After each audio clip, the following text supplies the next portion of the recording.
आज आपण नॉनव्हेजच्या चवीची अगदी 15 मिनिटात तयार होणारी अख्खा मसूरची भाजी खूपच वेगळ्या पद्धतीने बनवतोय।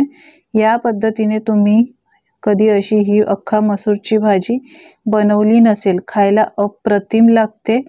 ही भाजी असेल ना तर तुम्हाला डाळीची सुद्धा गरज नाही। चला तर रेसिपीला सुरुवात करूयात। तर अख्खा मसूरची भाजी बनवण्यासाठी इथे मी 1 वाटी अख्खा मसूर घेतला आहे। अख्खा मसूर आपण भिजत न घालता डायरेक्टच याची भाजी बनवणार आहोत। आता हा मसूर आहे तो चांगला 2-3 वेळा पाण्याने धुवून घ्यायचा। तर मी मसूर धुवून घेतलेला आहे। आता इथे मी कुकर घेतलाय। अख्खा मसूर यामध्ये घालायचं आणि त्याच्या डबल पाणी घालायचं आहे। 1 चमचा हळद पावडर आणि अर्धा चमचा मीठ घातलंय। मिक्स करायचं झाकण लावून 2 शिट्ट्या काढून घ्यायच्या। आता कुकरला शिट्ट्या होत आहेत तोपर्यंत इथे मी पालक घेतलाय। 1 जोडी पालक आहे। पालक आणून निवडून घेतलाय। त्यानंतर स्वच्छ धुवून घेतला। पालक स्वच्छ साफ करून घ्यायचा आहे। त्यानंतर धुवून घ्यायचा आणि यानंतर अशा पद्धतीने हा चिरून घ्यायचा। जास्त बारीक चिरायची गरज नाही। जाडसरच अशा पद्धतीने मी पालक चिरून घेतलेला आहे। आता कुकरच्या 2 शिट्ट्या झालेल्या आहेत। कुकर पूर्णपणे थंड करायचा। अख्खा मसूर मस्त शिजलेला आहे। तुम्हाला दाखवते चमच्याने घेऊन।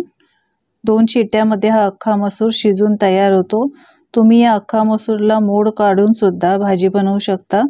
पण ही इन्स्टंट तुम्हाला लगेचच बनवायची असेल तर अशा पद्धतीने बनवून बघा। हे बघा अख्खा मसूर मस्त शिजलाय। आता भाजी बनवायला घेऊया। भाजी बनवण्यासाठी इथे मी कढई गरम करायला ठेवली आहे। 2 ते 3 चमचे तेल घालायचं। यानंतर 1 चमचा जिरं घालायचं। 10-12 लसणाच्या पाकळ्या मी ठेचून घेतल्यात। लसूण जास्त घालायचं, फ्लेवर खूप छान येतो या भाजीला। कढीपत्ता घालायचा। यानंतर 1 मोठा बारीक चिरलेला कांदा घालायचा। कांदा सुद्धा चांगला परतून घ्यायचा आहे या तेलावर।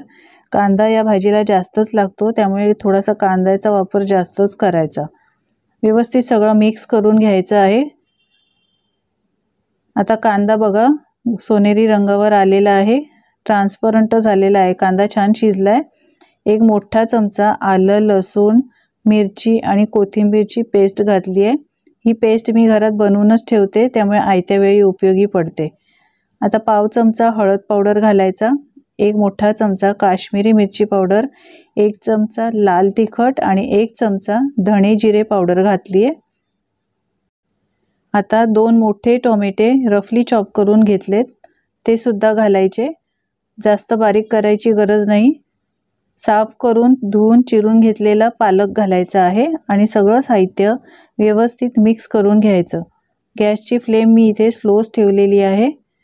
सगळं व्यवस्थित मिक्स केल्यानंतर यावर झाकण ठेवायचं आहे आणि 2 मिनिटं फक्त स्लो फ्लेमवर आपल्याला ही पालकची भाजी शिजवून घ्यायची आहे। जास्त वेळ शिजवण्याची गरज नाही। पालक लगेच शिजतो।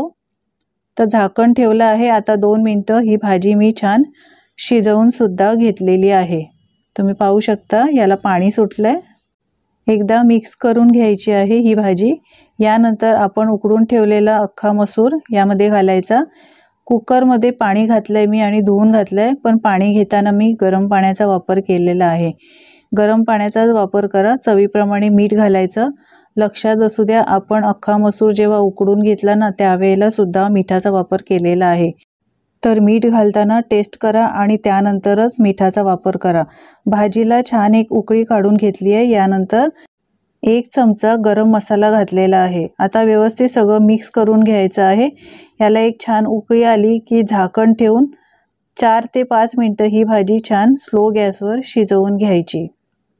तर 5 मिनिटं मी ही भाजी छान स्लो गॅसवर शिजवून घेतली आहे। गॅसची फ्लेम मी आता बंद केलेली आहे। तुम्ही पाहू शकता भाजीला मस्त तर्री आली आहे। भरपूर बारीक चिरलेली कोथिंबीर घालायची आहे। अख्खा मसूर कसाही बनवा खायला खूपच अप्रतिम लागतो। एकदम नॉनव्हेजची चव या भाजीला येते। तर या वेगळ्या पद्धतीने तुम्ही पालक घालून अख्खा मसूर बनवून बघा। माझी खात्री आहे याची चव तुम्हाला नक्कीच आवडेल। खायला खूपच अप्रतिम लागते ही भाजी। तुम्हाला जर डाळ बनवायचा कंटाळा आला असेल, काहीतरी एकच बनवायचा असेल पदार्थ, तर अशा पद्धतीने पालक घालून अख्खा मसूरची भाजी नक्की बनवून बघा।